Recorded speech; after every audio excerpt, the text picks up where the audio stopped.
Continuing with Leviticus 10:8. And the Lord spoke to Aaron, saying, Do not drink wine or strong drink, thou nor thy sons with thee, when you enter the tent of meeting, lest you die. It shall be a statute forever through your generations, and that you may differentiate between holy and unholy, and between unclean and clean, and that you may teach the children of Israel all the statutes which the Lord has spoken to them by the hand of Moshe. And Moshe spoke to Aaron and to Eleazar and to Itamar, his sons that were left. Take the meal offering that remains of the offerings of the Lord made by fire, and eat it without leaven besides the altar. For it is most holy, and you shall eat it in the holy place, because it is thy due, and thy sons' due, of the sacrifices of the Lord made by fire, for so I am commanded. And the waved breast and the heaved shoulders shall you eat in a clean place, thou and thy sons and thy daughters with ye. For they are thy due, and thy sons' due, which are given out of the sacrifices of peace offerings of the children of Israel. The heaved shoulder and the waved breast shall they bring with the offerings made by fire of the fat, to wave it for a wave offering before the Lord. And it shall be thine and thy sons with thee as a portion forever, as the Lord commanded.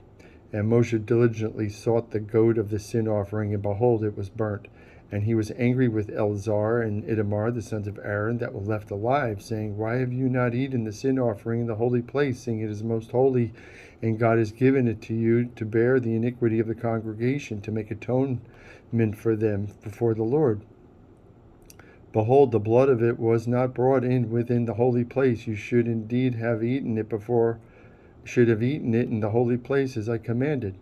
And Aaron said to Moshe, Behold, this day have they offered their sin offering and their burnt offering before the Lord. And such things have befallen me, that if I had eaten the sin offering today, should it have been accepted in the sight of the Lord? And when Moshe heard that, he was content. And the Lord spoke to Moshe and to Aaron, saying, Speak to the children of Israel, saying, These are the beasts which you shall eat among all the beasts that are on the earth. Whatever parts the hoof and is cloven-footed, and chews the cud among the beasts, that shall you eat. Nevertheless, these shall you not eat of them that chew the cud, or of them that divide the hoof. The camel, because he chews the cud, but he doesn't part the hoof, he is unclean to you. And the coney, because he chews the cud, but does not part the hoof, he is unclean to you. And the hare, because he chews the cud, but does not part the hoof, he is unclean to you. And the swine, though he divide the hoof, and be cloven-footed, yet he chews not the cud, he is unclean to you.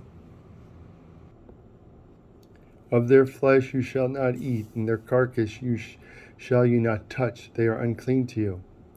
These shall you eat of all that are in the waters, whatever has fins and scales in the waters, in the seas and in the rivers, them shall you eat.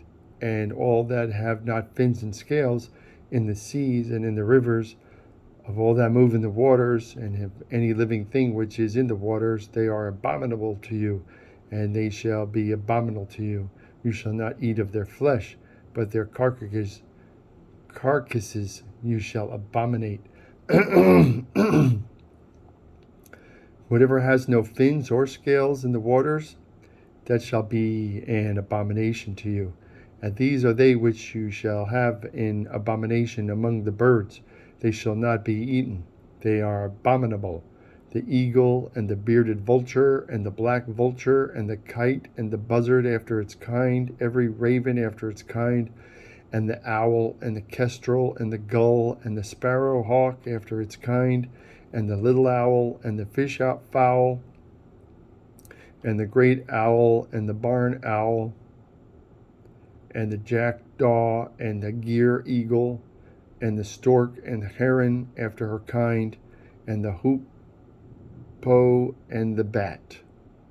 All swarming things that fly, going up upon 4, shall be an abomination to you. Yet these may you eat of every flying creeping thing that goes upon 4, which have legs above their feet to leap with upon the earth. Of these of them you may eat, the locust after its kind, and the grasshopper after its kind, and the hargul after its kind, and the hagav after its kind.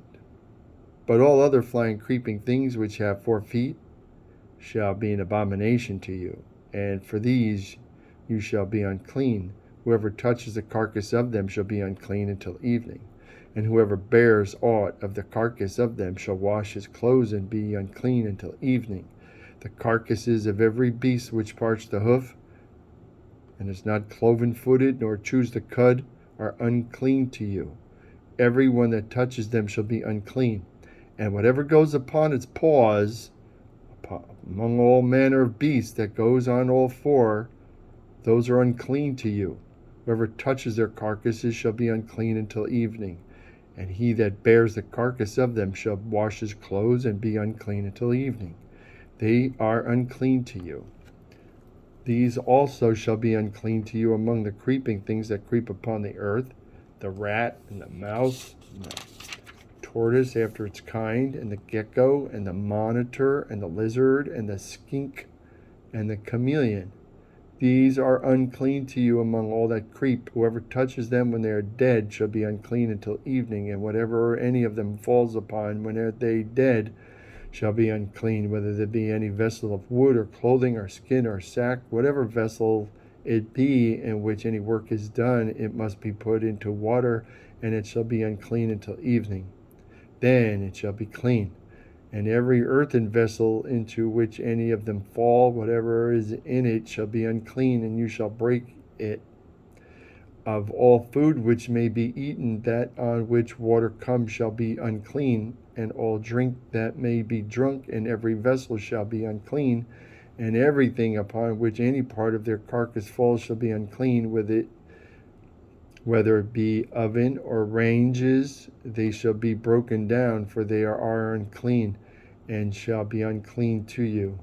Nevertheless, a fountain or a pit wherein there is a collection of water shall be clean. But that which touches their carcasses shall be unclean. And if any part of their carcasses fall upon any sowing seed which is to be sown, it shall be clean. But if any water be put upon the seed, and any part of their carcass falls on it, shall be unclean to you. And if any beast of which you may eat die, he that touches its carcass shall be unclean until evening, and he that eats of the carcass of it shall wash his clothes and be unclean until evening. He also that bears the carcass of it shall wash his clothes and be unclean until evening. And every creeping thing that creeps upon the earth shall be held abominable.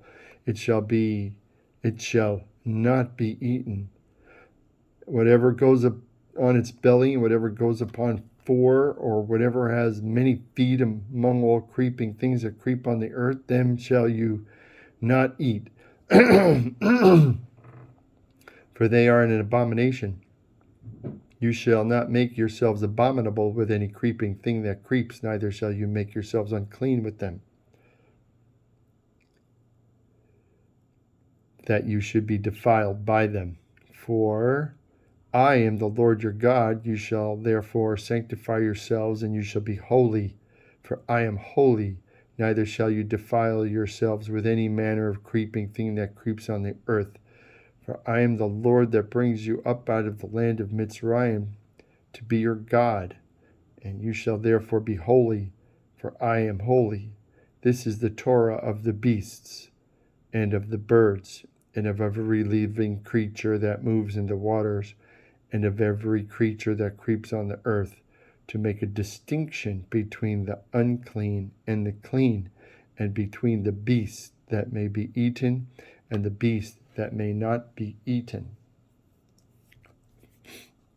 That's Leviticus up to 12:1.